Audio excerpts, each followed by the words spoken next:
How to invite people to your bank in PetSimX.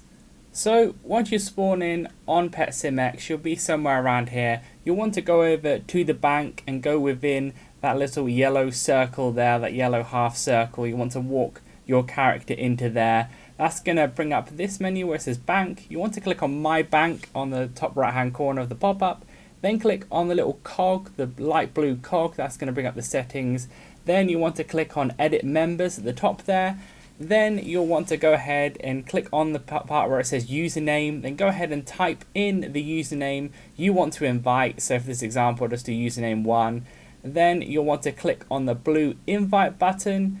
That will go ahead and bring up this where you want to click on yes to say are you sure, and then once that's through, if everything's okay with your account, which mine isn't, then it should be okay and it's good to go and they can accept it on their end.